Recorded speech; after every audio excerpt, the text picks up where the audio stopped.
닥터들의 유익한 정보, 맛깔난 이야기. 놓치면 후회하는 닥터들의 맛있는 수다. 네, 안녕하세요. 이인영입니다. 심도 있는 의학 정보를 맛깔나게 풀어드리는 닥터들의 맛있는 수다 시즌6.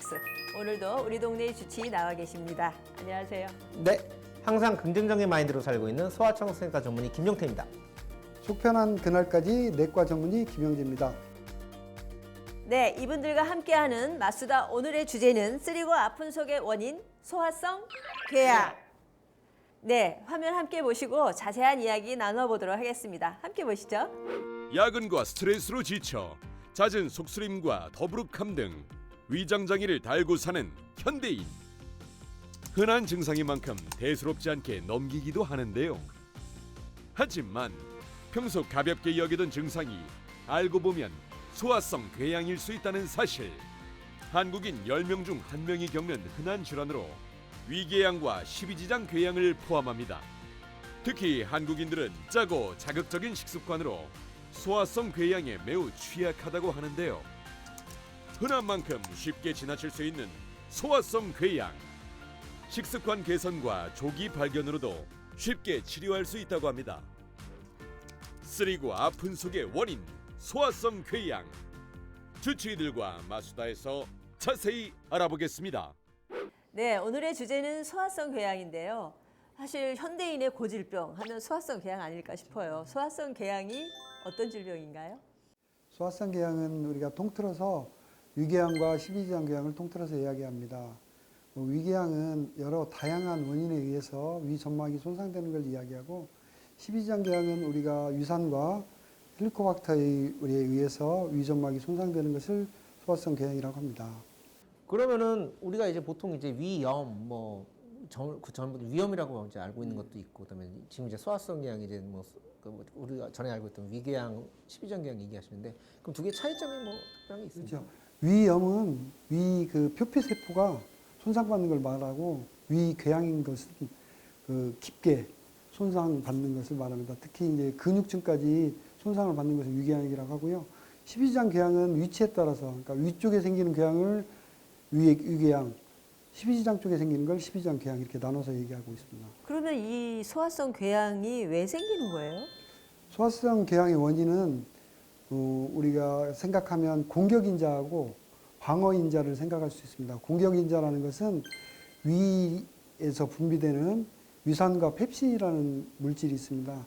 이 위산과 펩신은 정상적으로는 우리가 음식물을 섭취했을 때 소화가 잘 되게 하는 물질인데, 이것이 이제 위 점막에 손상을 입힙니다. 그래서 방어 기전으로 위 점막에서 점액과 중탄산염을 만들어서 그 방어하고 있어요. 근데 어떤 이유든 간에 공격인자가 더 세지거나 방어인자가 낮아지거나 하면 궤양이 생기게 돼 있어요. 그래서 공격인자를 강화하는 것은 정신적 스트레스고요. 그게 가장 중요하고, 청량음료나 커피 이런 것들이 공격인자를 강화시키고, 방어인자는 우리가 많이 드시는 진통제 계통이나 아스피린, 그리고 담배, 스트레스 이런 것들이 공격인자, 그 방어인자를 약화시킵니다. 이것을 원인으로 인해서 우리 점막이 손상받게 되니까, 그걸로 인해서 점막이 손상받으면서 궤양이 발생하게 되어 있습니다. 그러면 스트레스는 공격, 방어 둘 다 이제 작용하고, 그렇죠. 거기에 더 이제 가장 요새 탑픽으로 중요하다고 생각하는 게 헬리코박터균 감염이라고 돼 있죠.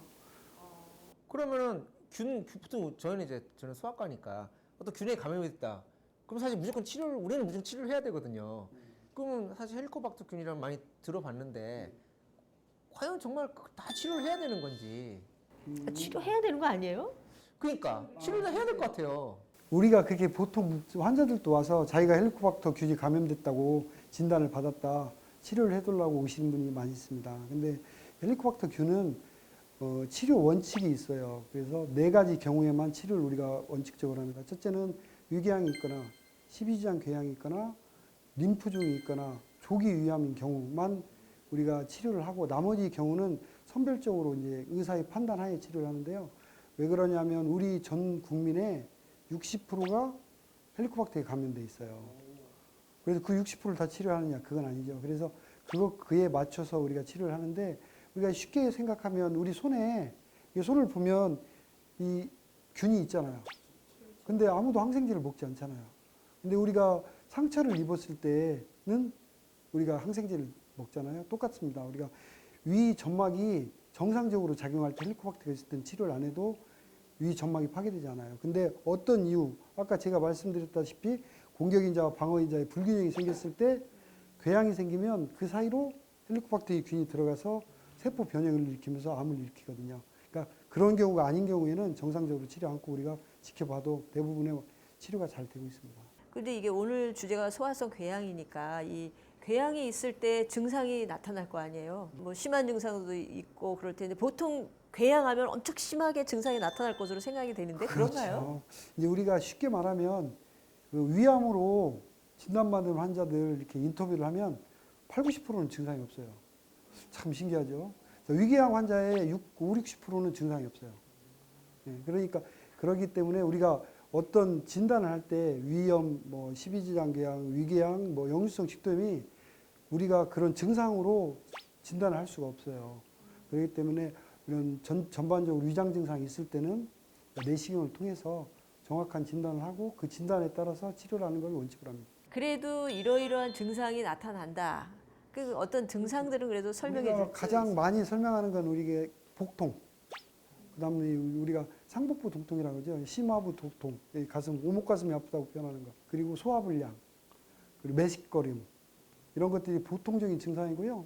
뭐 합병증이 동반했을 때는 우리가 토할 때 피가 나온다거나 뭐 검은 변을 불거나 아니면 이제 더 심해지거나 하면 이제 십이지장 쪽으로 궤양이 넘어가서 천공이 되거나 아니면 막혀서 우리가 폐색이라고 그러죠.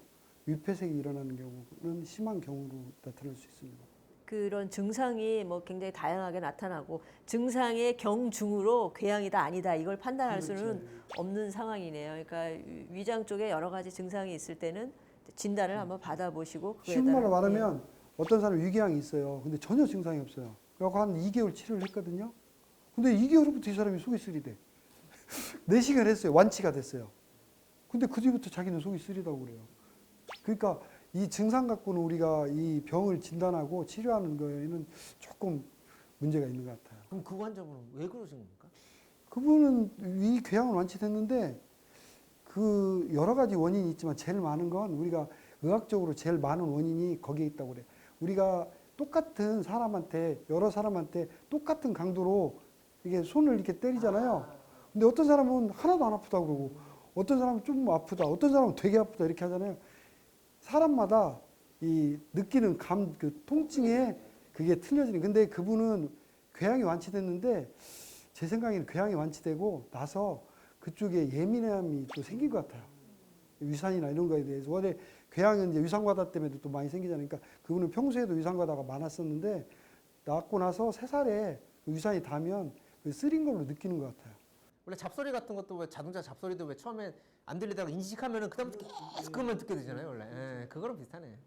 네, 그럼 이제 이렇게 그 헬리코박터에 대한 이제 치료는 뭐 이렇게 4가지 경우에 하는 건데 그 이외에도 위궤양에 대한 치료법이 있을 거 아니에요. 이제 우리가 이 위궤양은 현대 의학에서 이제 굉장히 치료가 쉬워요. 어떻게 보면 그 공격인자하고 방어인자만 조절을 해주면 거의 뭐 8, 90%는 완치가 되는데 문제는 재발률이 굉장히 많다는 거죠. 특히 헬리코박터에 관련돼서. 그러니까 우리가 궤양이 있을 때 궤양 치료만 하고 헬리코박터 치료 안 할 경우에는 12지장궤양 같은 경우에는 90에서 100%가 재발해요. 2개월 이내에. 그리고 위궤양 같은 경우는 60% 정도 재발한다고 되어 있습니다. 근데 이런 잦은 재발이 위암하고 관계가 있죠. 그러니까 위궤양 자체는 위암을 발생시키지는 않는다고 되어 있지만 헬리코박터하고 연관된 위궤양은 위암 발생률이 굉장히 높아요. 그럼 이제 치료는 잘 됐어요. 치료를 하셔가지고 그러면 잘 치료됐는지 이걸 확인하는 방법은 또 내시경 또 해보나요? 그렇죠. 이제 우리가 위궤양이 있을 때 내시경상이 있을 때 꼭 조직 검사를 하게 돼 있고 조직 검사하면서 우리가 헬리코박터 균 검사를 같이 해요. 근데 이제 조직 검사라는 것은 어떤 일정 부위만 우리가 조직 검사를 하잖아요. 전체 위를 다 할 수 없잖아요. 그렇기 때문에 조직 검사를 한 번 해서 위암을 100% 발견할 수는 없어요. 의사들 어느 의사도. 그러니까 뭐 80% 정도 그 정도의 발견율이 있죠. 그러니까 위궤양이 있을 때는 꼭 치료하고 2개월에 3개월 후에 내시경을 꼭 다시 하라고 우리가 권유를 하고 있는 이유 중에 하나가 그 세포 조직 검사에서는 궤양이지만 밑에 남아있는 조직에서 암이 발견될 수 있거든요.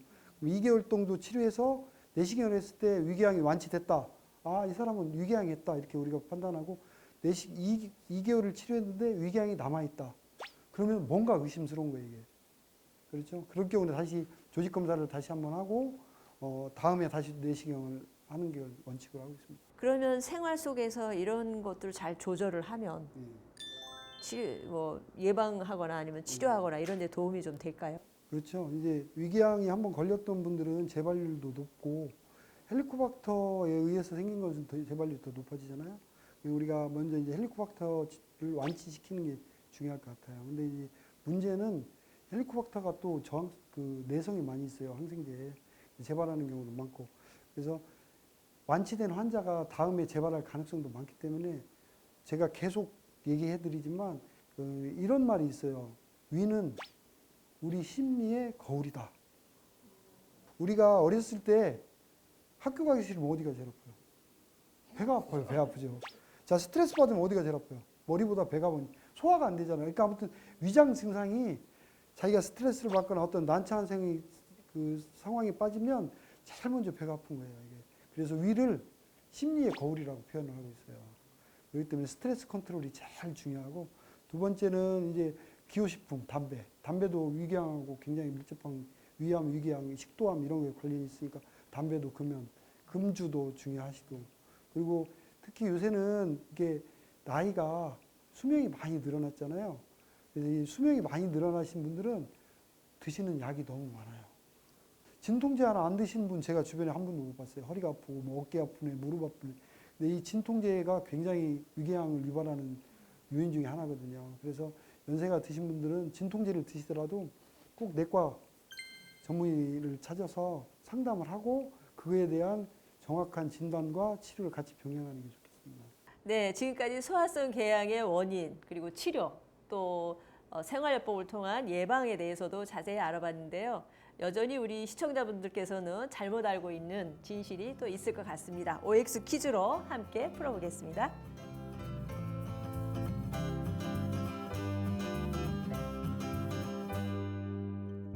네, 문제는 김영재 내과 전문의께서 내주시겠습니다. 준비되셨죠? 예, 첫 번째 문제입니다.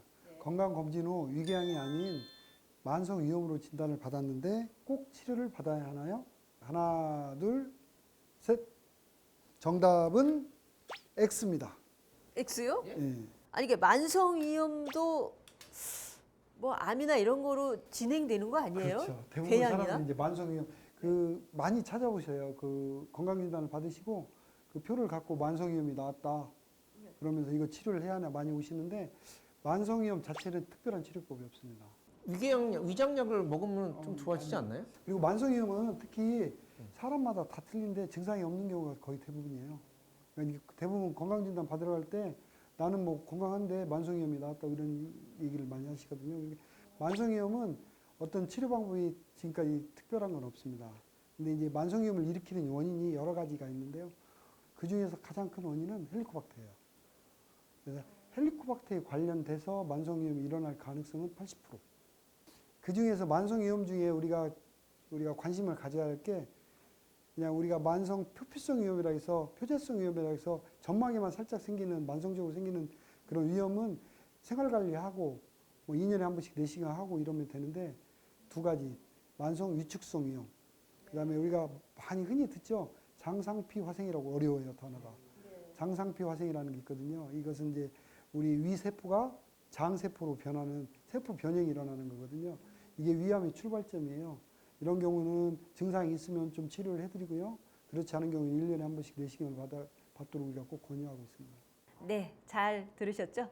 네, 두 번째 문제 또 준비되셨죠? 예. 네. 통증이 심하지 않으면 위궤양도 심하지 않을 것이다.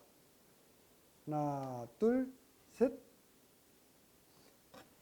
맞았습니다. 정답입니다. 네. 어떻게 하셨을까요? 아까 설명을 너무 잘해 주셨어요. 그걸 듣다 보니까 알겠더라고요. 예, 증상으로서 병의 그 중증도를 우리가 알 수가 없습니다. 다 뭐 제가 아까 서두에도 말씀드렸다시피 90% 위암 환자의 90%는 증상이 전혀 없어요. 위암 환자가 그 위암이 이제 조직이 나와서 그게 헐어서 위궤양이 됐을 때 그때 증상이 나타나기 때문에 근데 그때는 이미 좀 진행이 됐을 가능성이 많아요. 그러니까 증상이 있을 때는 이미 진행했을 가능성이 많기 때문에 우리가 제가 몇 번 누차 얘기하지만 건강할 때 건강을 지키자.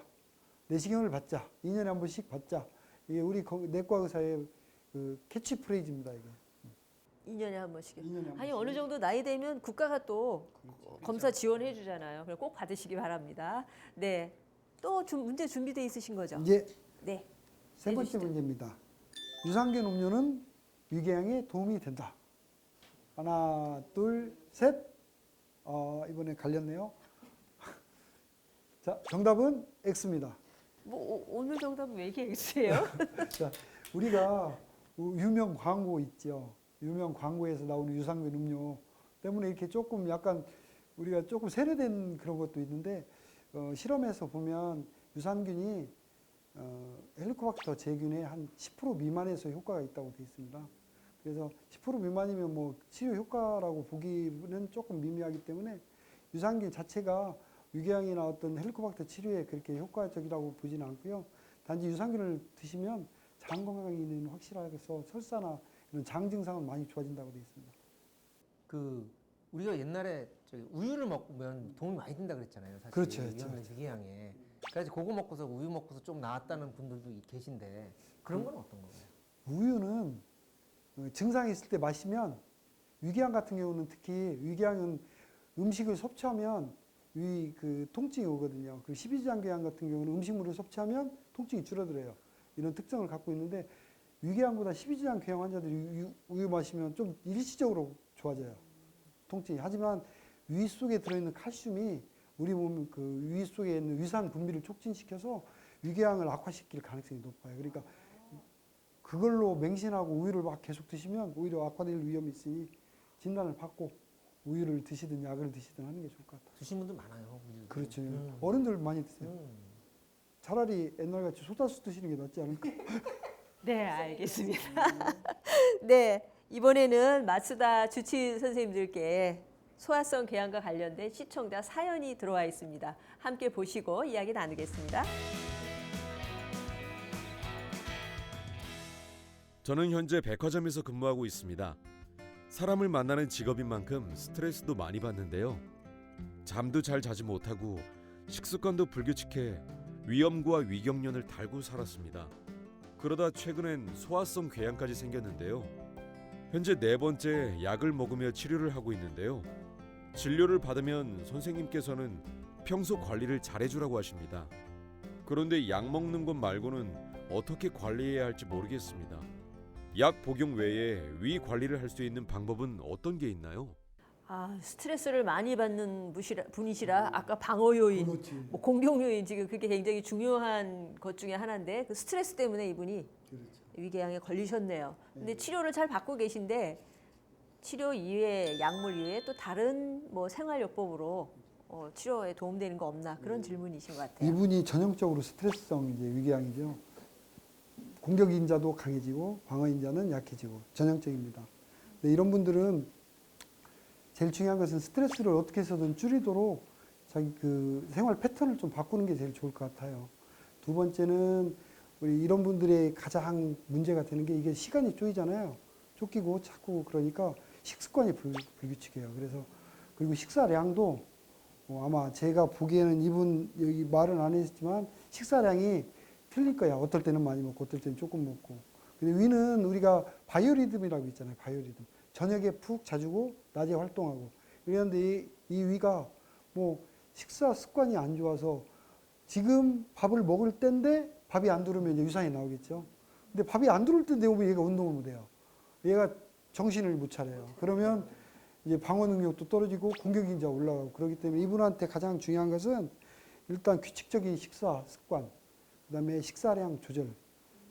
세 번째는 스트레스 완화에 대한 프로그램을 본인이 스스로 개발해서 스트레스 완화를 하는 게 이분한테는 약도 중요하지만 이런 것들이 제일 중요할 것 같아요. 자, 두 번째 사연 또 준비되어 있습니다. 함께 보시고 이야기 나눠보겠습니다.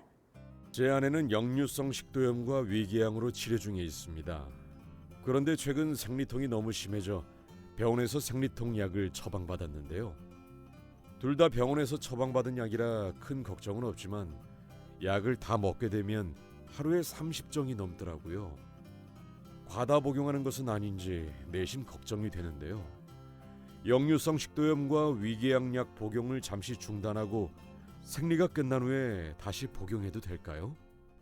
아우, 네. 이분 사연은 약을 너무 많이 먹어서 오히려 그게 이제 치료에 도움 안 되면 어떡하느냐. 그런 질문이신데 어떻게 하면 좋을까요? 역류성 식도염과 위궤양 치료는 어떻게 보면 비슷한 약이에요. 그리고 동일한 약으로 치료를 하시는데 30정이 넘는다니까 저는 깜짝 놀랐어요. 약을 어떻게 조절을 좀 하셔야 할 것 같은데 이분이 지금 질문하는 것이 잘못된 것 같아요. 역류성 식도염, 위궤양이 있는데 중단하는 건 정말 잘못된 것 같아요. 네네. 우리가 보통 쓰는 이런 역류성 식도염이나 위궤양 약의 그 하루 최대 그 약효 시간이 18시간 정도 돼요. 18시간, 길건 24시간 정도 되는데 그러면 다음날 안 먹으면 바로 유산 분비되면서 위궤양이 악화될 텐데 그래서 일단 어떤 경우에라도 완치되기 전까지는 약을 중단하면 안 되시고 특히 우리 생리통으로 쓰는 약들이 생각나는 게 먼머린, 먼잘 이런 거 있잖아요. 예, 그런 약들은 이제 카페인이 포함되어 있는 것도 있고요. 이제 우리가 흔히 말하는 타이레놀, 아세트아미노펜이라는 약이 있고요. 그 다음에 또 생리통 때 가장 효과적인 것은 솔직히 브루펜 계통이라고 돼 있어요. 우리가 흔히 말하는 엔세이드, 비스테로이드성 소염제 있죠. 그것이 제일 효과가 좋아요. 근데 그런 것들이 치명적인 단점은 위궤양을 악화시켜요. 그렇기 때문에 이분 같은 경우는 만일 생리통이 그렇게 심하지 않으면 약을 같이 복용하면서 그 아세트아미노펜제를 복용하시면 되고요. 특히 이제 아세트아미노펜은 주의할 점이 이 드시면서 술을 드시면 간에 무리가 가니까 술은 절대 드시지 마시고 그것이 아니고 만일 너무 생리통이 심해서 다른 약을 같이 복용하게 된다면 더욱더 신경을 써서 뭐 꼭 약을 먹고 나서 뭐 30분 후에 그 진통제를 같이 복용한다거나 그런 방어를 충분히 할 수 있는 조치를 취하고 약을 드시는 게 좋겠습니다. 네, 오히려 약을 끊으시면 안 되고 약을 같이 드셔야 된다라는 조언을 해주셨네요. 지금까지 우리 소화성 궤양에 대한 전문적인 지식을 알아봤는데요. 소화성 궤양 이것만은 꼭 지켜라라고 한 말씀 정리해 주시죠.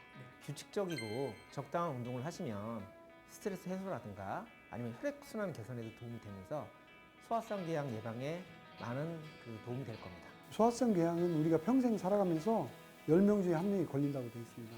아주 흔한 질환이고 치료도 잘 되는데 우리가 이 궤양을 알기 위해서는 진단이 필요해요. 그래서 제 생각은 40세가 넘으면 2년에 한 번씩 우리 건강검진 나오시잖아요. 무섭다고 하지 마시고 요새는 수면 내시경도 있고 편하게 할 수 있으니까 적극적으로 위의 건강을 위해서 위 내시경을 2년에 한 번씩 받자. 네, 오늘은 여기까지입니다. 소화성 궤양 흔하다고 방치하지 마시고요. 식습관 개선과 조기 치료로 여러분 속 편한 삶 살길 바랍니다. 저희는 다음 시간에 다시 찾아뵙겠습니다. 그때까지 모두 건강하세요.